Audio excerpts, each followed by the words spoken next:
Hello everybody, welcome to Snyder's Inc. And today we got Top 15. This is Top 15 True Paranormal Scary Stories. Now I have no idea what we got in store here, but we're going to find out. Ladies and gentlemen, hit the like button, subscribe button, comment your thing down below. Let's go! Number 15. My girlfriend had always told me her house was haunted. I'd always hear creaks and stuff upstairs and the occasional footstep, but I always played it off as normal house noises until one night in August of this year. We were downstairs watching TV like usual, about to go to bed, when we both got a really weird feeling almost simultaneously. She gave me a weird look, and I didn't think anything of it, so we went to bed. After a few minutes of her on Twitter and me on Reddit, we put our phones down and roll over to go to sleep. Who just scrolls through Reddit? Who normally scrolls through Reddit? I have to say it. I don't even go who on earth regularly goes on Reddit? I can't think of why any normal human being would regularly go on that dang site. Then we both heard the words, "good night," in a child's voice. Doesn't seem too strange, right? Well, considering that there were no children in the house, we both looked at each other like, why would you say goodnight like that? Then we realized neither of us had said it, and we left our room fairly quickly. We went downstairs to lay on the couch and watch a little TV and come to our senses and figure out where those words could have come from. Then we both got that someone's watching you feeling. Not like, oh, that dude over there has been staring at me, but something will not take their eyes off me no matter what I do feeling. So we decided it's best to leave the house. We went to walk to our front door, but right as we were about to open it, we heard the child's voice again. This time it came from the balcony above us in the entryway. Clear as day, a child said, "Mommy and Daddy." We looked at each other. I may or may not have screamed, and we ran to my car and decided. That is insanity. So he had a child's voice. The first child said goodnight. First time they heard a child say goodnight, and I scared the shit out of them, so they booked it. The second time they heard heard the child say mommy, daddy, and that was enough for the guy to scream, probably like a bitch, and run to the car. Both of them run to the car, but nope, we're done, we're out of here. Nope, I knew no child saying that, no thank you. Decided to drive to the one place that was open in our shitty small Oregon town, Walmart. The problem was, as soon as we got in the car, we knew something had come with us, and it was pissed at us for leaving. The second we got into my Honda, there was nothing but the feeling of hate instilled into both of us for no reason whatsoever. Whatever it was filled that car with hate.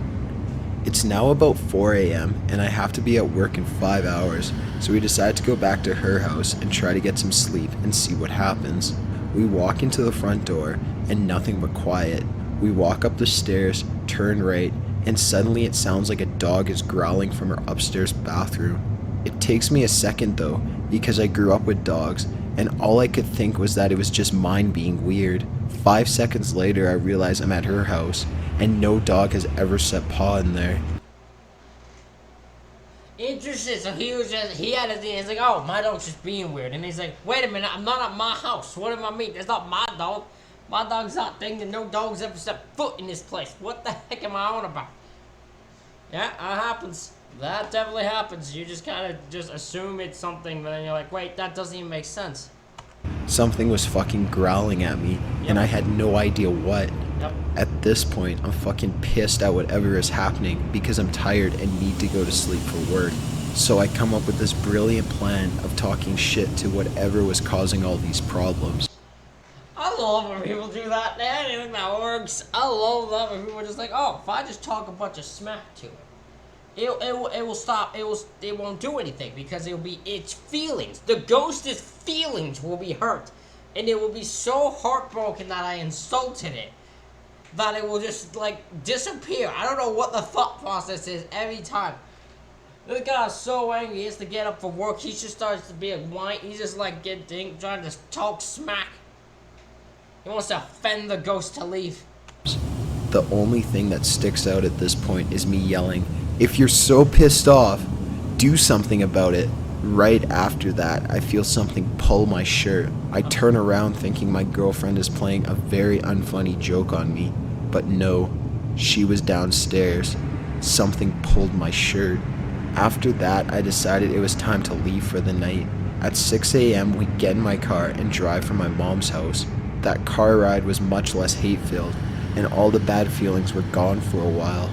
I went to work while my girlfriend slept at my mom's place, and when I got off, we went back to her. I don't know how you'd end up going to work. I guess you can't you can't be like, listen, boss, can't come in. I can't come in. I had a ghost that tortured me throughout the night. I barely slept. I can't do it. I can't come in. You don't understand. I'm going over like an hour's sleep. You know, this ghost is a pain in my ass. Nah, I don't think it's gonna fly. I think you're just gonna end up fired. So yeah, you probably have to go into work now I think about it. Warehouse to check things. Everything seemed fine except for one picture of us she had hanging on her wall was knocked to the ground like something out of a fucking horror movie. She was too exhausted to care about my safety at that point, and I was so tired I was willing to let whatever was there kill us so I could just get some rest. 2 weeks. Do you know how tired you have to be like a girlfriend be like, I actually don't care if you even get fucking killed here. I'm sleeping. Screw you. I'm going to bed. And he's just like, you know what? This thing can fucking kill me. I'm going to bed. And both was so damn tired. They're like, listen, I'll die. As long as I get some sleep. I don't care.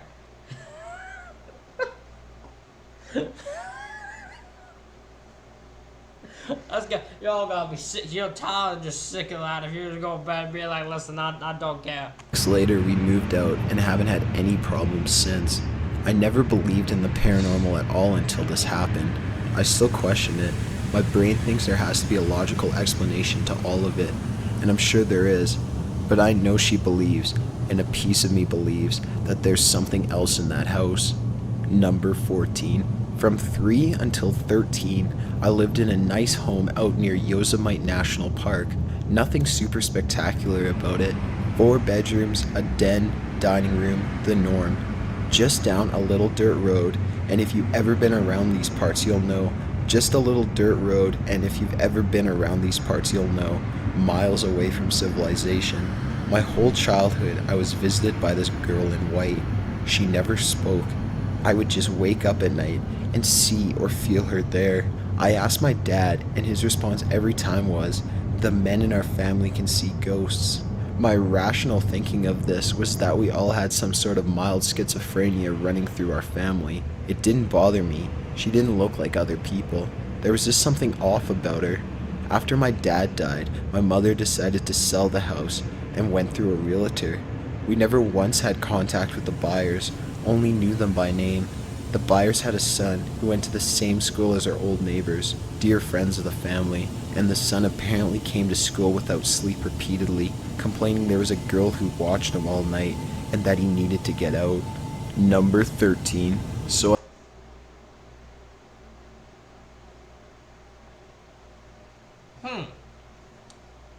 Okay, so the house was apparently haunted, and yeah, it just happened to be that the new owner's son just was the new target of the ghost. Nothing too spectacular with that story. That was just a... I get home from my job as a server at midnight. One of my roommates was in the Navy and was deployed at the time, and the other one was at his girlfriend's house. I cook myself dinner, and as I'm cooking, my dog starts growling and barking towards the middle of the room at nothing. This is especially weird because she never ever barks. She was a rescue, and I brought her as a sense of security when I'm home alone, and I could never get her to bark at anyone. I dismiss her barking as odd, but I finish cooking and eat. I start to clean and turn the sink on because it takes forever to get hot, but right when I turned around, the sink turned off on its own. Again, I think it's odd, but I don't think it's worth freaking out over. The hair on the back of my dog is standing up straight, but no one is home, and it's midnight, so I'd figure I'd just tough it out, even though I was beginning to get a little spooked. After cleaning, I go into the bathroom. My bathroom was small, with the sink immediately to your right as you enter. with the toilet next to it, bathtub at the end, and toilet paper dispenser directly across the toilet. So I was sitting on the sink and the toilet paper dispenser was right behind me. After 2 to 3 minutes, I hear a weird noise behind me. So I turn around and I shit you not, the whole roll of toilet paper was unraveling fast as fuck, like someone was pulling it. I noped the fuck out of the bathroom. The door was closed. Yep. You're damn right you would. You're damn right you would. Something, and I turn around, the little toilet paper's just unrolling itself all the way down. I'm out of there. I ain't doing that nah. Now listen, I don't need to go that badly. You know what, I can hold it. If I need to go, I can hold it. I can hold it till I go somewhere else to go, but I ain't dealing with that, nope. Nope, I don't need to go that badly. Nope. I ain't interrupting the ghost going. On any day. Listen, if the ghost's gonna go now, he's gonna listen. I'll let him do its thing. Closed, and it had no windows, so it couldn't have been a breeze. I put a leash on my dog and run out of that apartment faster than Usain Bolt. By the time this happened, it was already about 2 a.m. None of my friends were awake, so I spent the night sitting outside the door of my apartment. When I get back in the next morning, the whole roll of toilet paper was on the ground, and the roll was probably 3/4 full. I'm talking a good 5 to 10 meters of toilet paper. After that day, I've never had an odd experience quite like that one ever again, but one of my roommates did mention that a few times he'd come home and find every door and cabinet in the place open, when he'd specifically remember closing them and leaving them that way when he left. Number 12. A friend of mine was taking a picture of herself and her dog. Okay, so here's my, it's very interesting that you experienced that was experienced and then barely ever again. Like, I never realized, I never remember a ghost who just does something once, then just leaves it after that. That's new for me. Not that it's not real. I'm just saying, it's very weird. I've never seen that. That's new for me. I've never had that before. I've never seen a scenario where a ghost does something once and then just not do it again.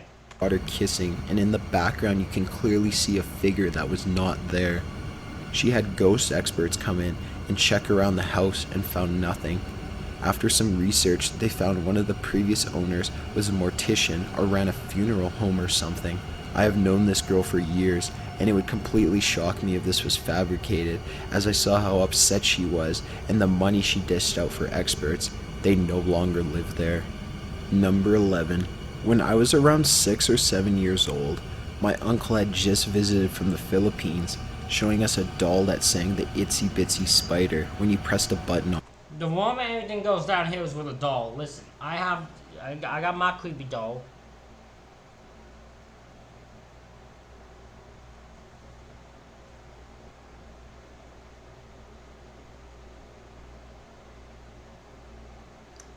Okay. I went to go look at it. I had to remind myself of something, because I was looking at my Chucky doll, and originally my Chucky doll had these on it. I was trying to figure out why they weren't on him, and then I remembered, oh yeah, in one video, I put them on, and then put them back on the Chucky. So, I'll do that afterwards. On her hand. He brought it with the intention that one of my girl cousins might want it, but in all honesty, we all thought the doll was creepy, especially since it sang the song in a... Yeah, everything that's creepy is usually a doll. Dolls are the most creepiest things. I don't like dolls. There's some dolls that are more fine for me than others, obviously. There's a few dolls that just don't do it for me, and if I ever... Y'all better never, ever, no one better ever send me or give me a doll. I swear I will wreak havoc on y'all. I swear. In a slow, ominous manner. Not knowing what to do with it, we took out the batteries and threw it back in the box that my uncle had put it in right after we left the room. All we heard was a muffled, "The itsy bitsy spider came up the water spout." The doll was singing with no fucking batteries. No one was in the room at the time, which means that no one could have replaced the batteries. Nope. Nope. I'm running for the fucking hills. No, I'm throwing that doll out the window. I'm letting it get destroyed, I'll set the damn thing on fire. I don't care. You ain't ever doing that. If I heard any doll start singing on its own, it's ceasing to exist. It is going down. It's done. It's finito. Nora pressed the button on her hand. Number 10. I have a ghost that occasionally visits me in my sleep and tells me things that are either about to happen or things that people are hiding from me. It's a female, and from the looks of what she's wearing, she is either from the 30s or 40s. A few things I can recall off the top of my head. When I was in high school, she told me that one of my friends was going to break his leg playing a sport he usually doesn't. The next day, this happened. She told me that a girl I had a crush on was going to give me her number. It happened 2 days later. She told me when both of my dogs were going to die. She now also shows their spirits to me. They haven't left the house, and they act the same as if they were alive. Now the creepiest one for me is that about 3 months ago, she told me that I was missing a female figure in my life. I questioned her, saying that if I should be married or something, and she laughed and said it was family, and that I should ask my mother. I asked my mother about this, and it turns out she had a miscarriage about 2 years before she had me. It was supposed to be a girl. Listen. That ghost is bizarre, but might be doing you a favor. That ghost is letting you know information. Now the angle one, I don't know why she took the thing, but like the girl you guys can ask to give you a number, letting you know, giving you prepared for when your animals pass away. She made you find out about a miscarriage that happened before you were born. You would have never known about. This ghost is helping you out. Very bizarre that it does it, but it's helping you out. Number 9. One night when I was 10, I was asleep in bed and was woken up by my bedroom door opening, then someone sitting on my bed. I felt the graze on my leg and the bed sink as they sat. Thinking it was just my mom having something to tell me, I opened my eyes only to see a pale, eyeless boy who seemed to be my age sitting at the foot of my bed with his legs crossed, staring at me, or facing my direction, since he had no eyes. He then reached his hand towards me, and he was holding what looked like a little black box. I freaked out, but as I reached to grab it, he hesitantly pulled back. I reached out further for it and said, "Give it." As I did so, I blinked, and by the time I reopened my eyes, he was gone. The spot of the bed where he was sitting lifted back into place, but the imprint of someone sitting there was still present. I told my mom in the morning, and she was slightly freaked out, but assured me I was just dreaming. Fast forward 5 years. I had my girlfriend over to do homework. After homework, she took a nap while she waited for her parents to pick her up. When they arrived, I tried waking her to let her know. I nudged her as she opened her eyes so sudden, already looking in the direction of the corner of the room where the walls meet the ceiling, lifting her finger and pointed. As fast as she woke, she fell asleep again. I attempted to wake her again. She came to full consciousness, and I asked her what the hell that was about, and explained what she just did. She said, "Oh, I thought I was dreaming, but up on the wall I saw a little boy with no eyes, just there in a Spider-Man pose staring at me." That's when I freaked out and told her the story for the first time. Listen, the last thing I want, no, absolutely not. I'm done. I'm going home. Nope, I'm leaving that thing. I will talk to anybody, therapist, priest, whatever. If I have a boy, no eyes, haunting my ass, I'm gonna do whatever I gotta do, figure out how to get rid of it. Of when I saw what I guessed was the same kid. Fast forward another 5 years, still with the same girlfriend, and by this time we had a 2-year-old daughter. We were living in my old bedroom at my parents' house. My daughter would wake up at the same time every night and start talking. For a while we thought it was just a normal baby thing, until I noticed it was almost the same conversation every night. I playfully asked her one night who she was talking to every night. She responded, "A little boy. He talks to me. He's nice. He's lost and looking for his mommy." I told my mom what happened the next morning, and before I got to tell her what I thought, she said, "I remember when that happened to you, then your girlfriend. I have no idea what that is." By then, neither my girlfriend or I have seen the little boy after our first encounter, but my daughter continued her nightly conversations until we got our own place later that year. Number 8. My great-grandmother. Interesting. So the ghost seemed to target the child, but never did anything to the child. Just talked to the child.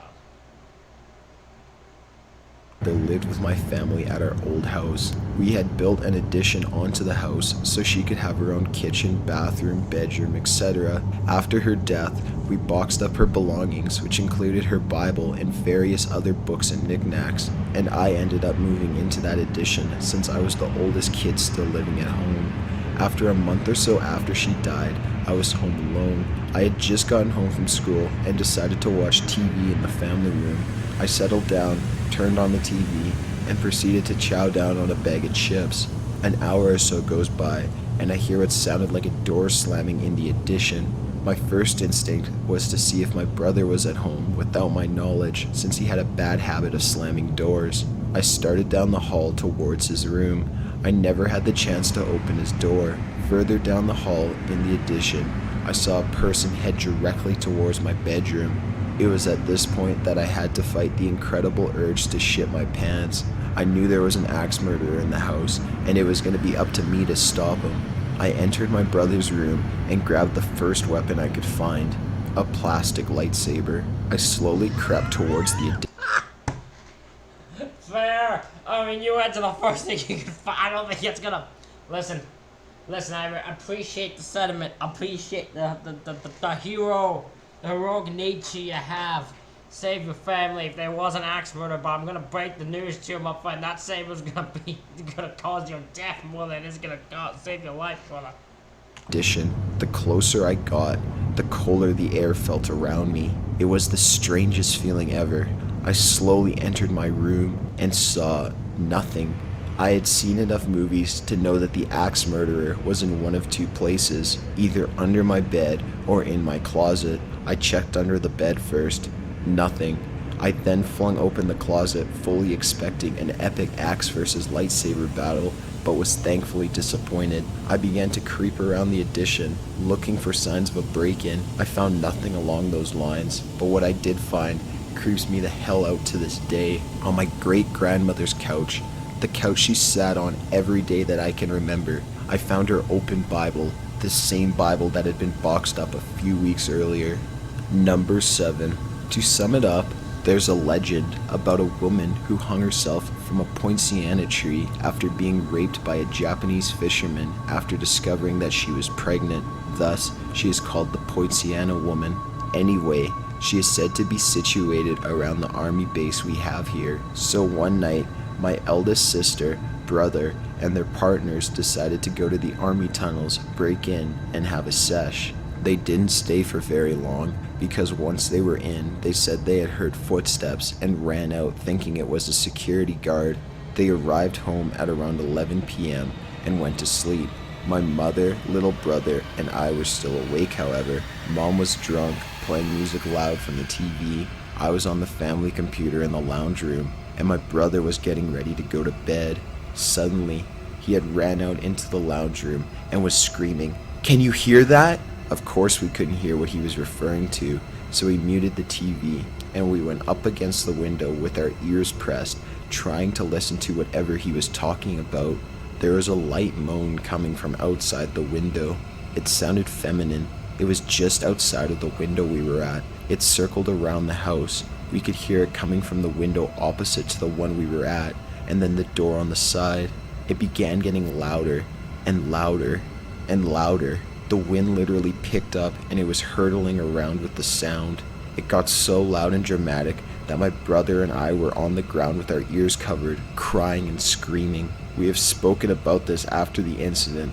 We both recall being able to hear the sound at the exact same volume, even with our ears covered, almost as if it was in our heads. This went on for about 5 or 10 minutes, when suddenly it just stopped. It was silent, and there was no wind outside. Mom was there with us and recalls nothing happening. She didn't hear a thing. It was only after we moved out of that house, years later, we realized that there was a poinciana tree outside of that window. Number 6. My first home I was born and raised in always felt like something to call home during the day, but at night, it seemed like there was always something around the corner or behind you. I felt it, my cousins felt it, and my parents always ignored it. Weird stuff would always happen, like doors opening and slamming themselves, waking me up, but that wasn't the least of my concerns. One time at night, I was reading a book while laying down on my floor with half of my body in my closet. I don't know why, and the power went off. Immediately chills ran down my spine. Almost a second later, I hear a deep-toned growling right behind me and ran crying to my mom, knocking over a lot of stuff. It was pitch black. She yelled at me when the lights turned on and didn't believe me. I begged her to let me sleep with her that night. I just didn't feel safe at all in that fucking room.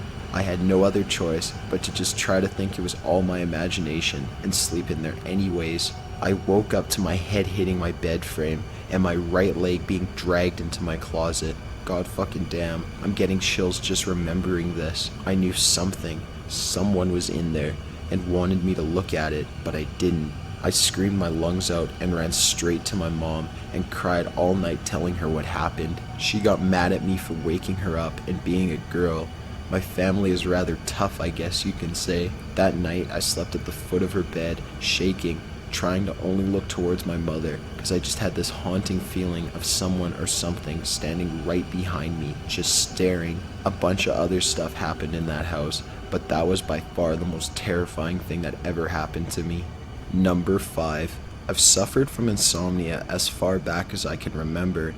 I was in the 2nd grade, and it was early in the morning. I think around 5 or so. I had a little TV on my nightstand and was definitely watching Lord of the Rings on VHS. I had the volume up super loud because my ceiling fan always made a ruckus throughout the night. I was super into the movie when all of a sudden, all the sound around me starts to slowly fade away. I remember I became confused and reached to turn my TV up thinking it had broke, but then I realized the sound of the fan had faded with it. The only way I can describe it is comparing it to something turning the volume down on a car radio.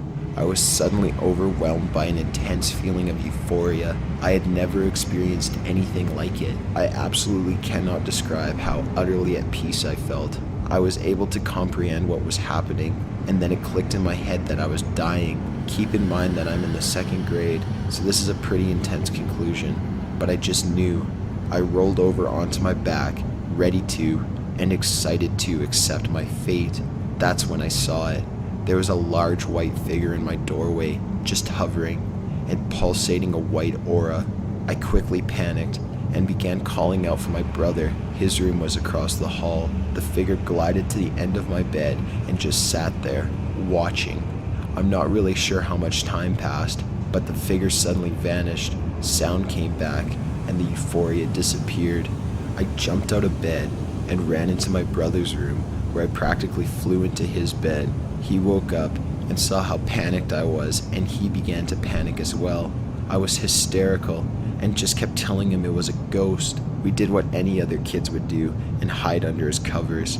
After a while, we got anxious, and I bravely made a peephole in the blanket to check the time on the clock, hoping it would be daylight soon.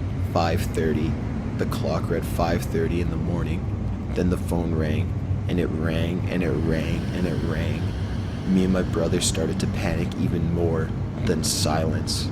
Once again, it began to ring, and ring, and ring.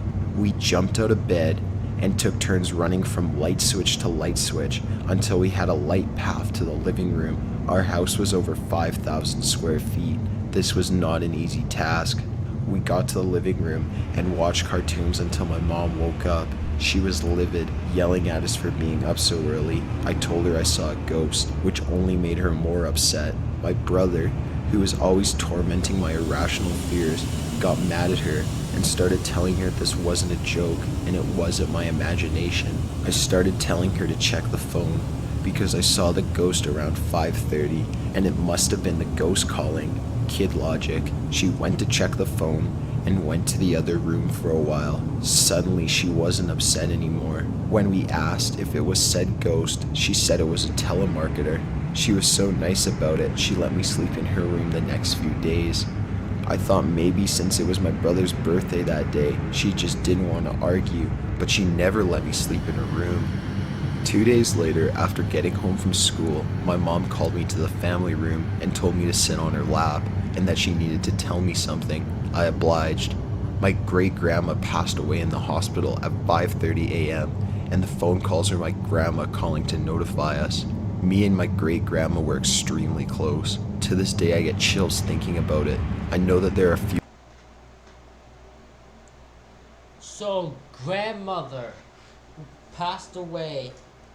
Her spirit went to visit him quickly before she went on. Oh my god.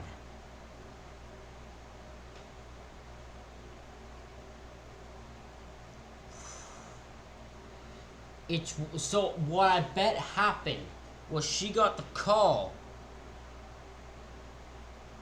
at 5:30.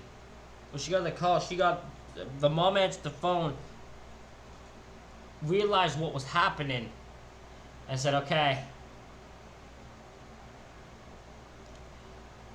my mom's mom, I think it was great-grandmother, I don't get me wrong, I think that was the case, passed away, but then she's like, passed away at 5:30 where he claims he saw so then she probably put together in her head might have what happened. Few ways to explain the occurrence, but I know for a fact that it was 100% a paranormal experience. My mom and brother still back me up on it to this day. Number 4. My mom was diagnosed with late-stage breast cancer in 2009. It was a struggle, and the doctors didn't expect her to pull through, but she did like a champ. My mom is a fighter, and as she puts it, refused to let cancer kick her ass.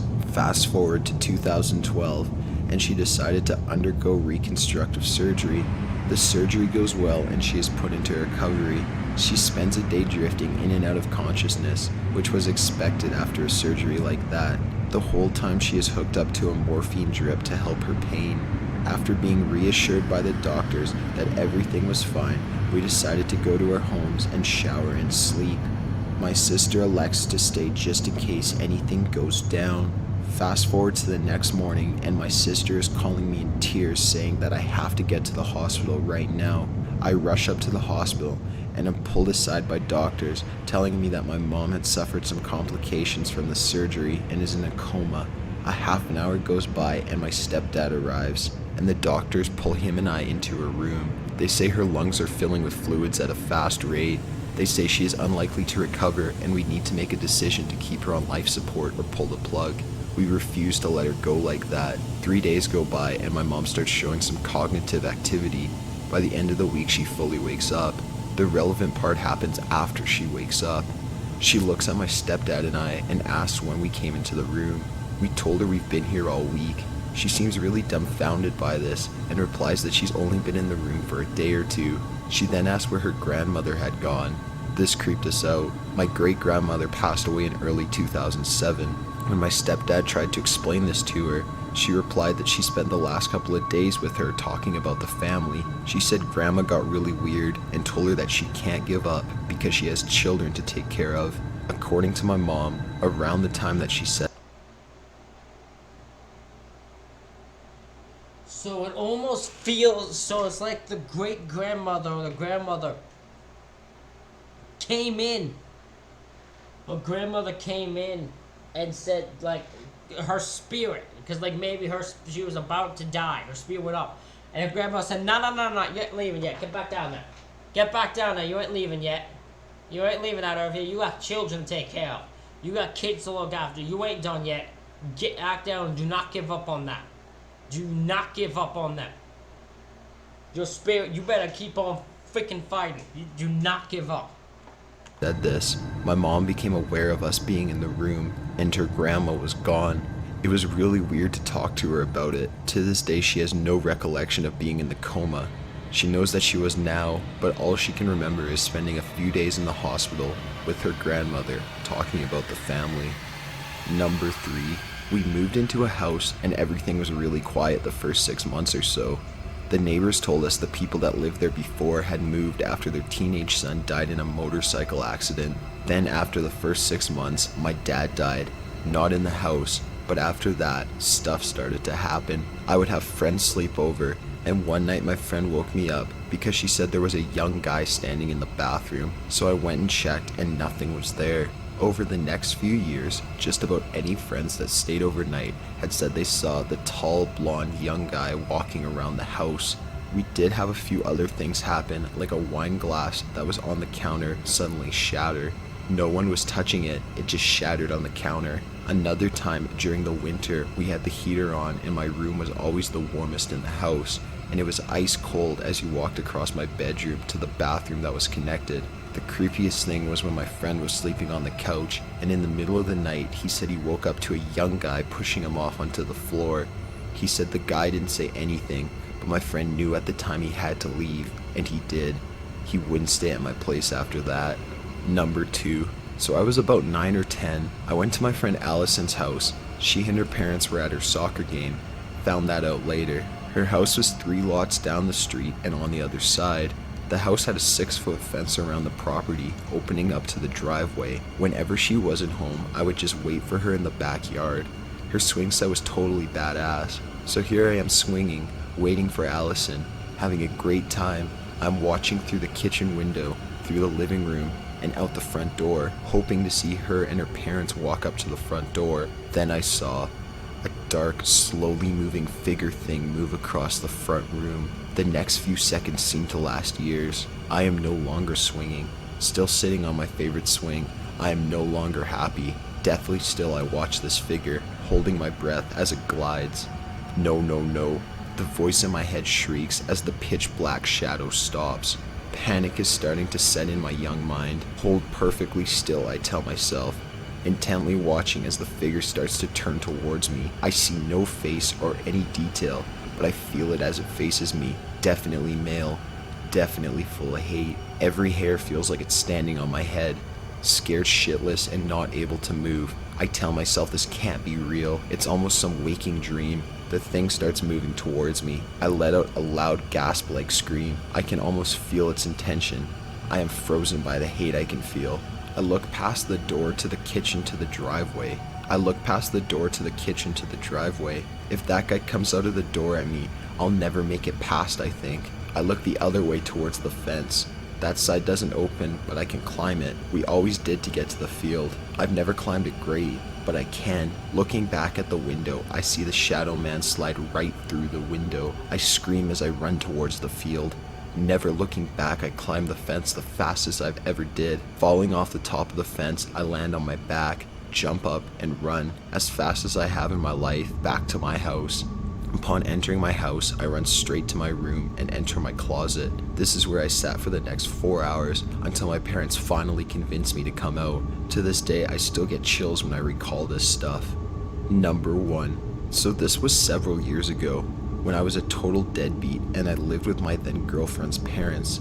They had a tri-level house with the basement that contained our living space and my girlfriend and I's bedroom. Upstairs was the living space for everyone else, the dining room and kitchen. The third level had the master bedroom and 2 additional bedrooms for my girlfriend's sisters. I was home alone one night, with her parents off with friends, my girlfriend at a friend's, and her sisters were at an all-night church thing. I elected to stay home and play WoW all night.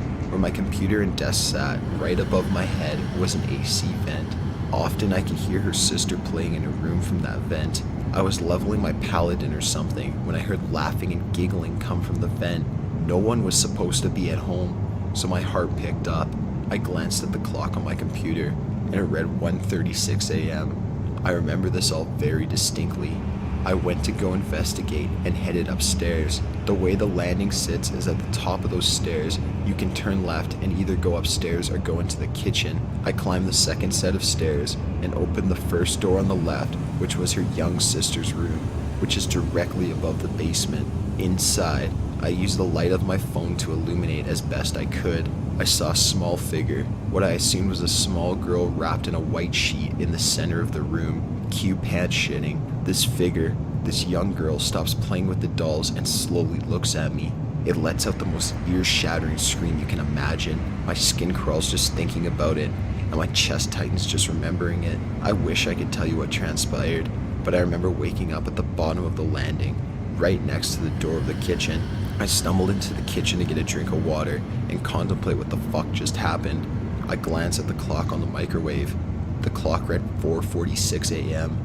We never found the sheet the next day, but the dolls the figure was playing with were sitting in the middle of the room, away from the toy chest they were just in that afternoon. Got an idea for a top? Wow, those are some interesting paranormal stories. Let me know what y'all thought of them in the comment section below. Let me know any paranormal stories you guys have in the comments below. Hit the like button, hit the subscribe button. Thank y'all for watching. I'll see y'all for the next one.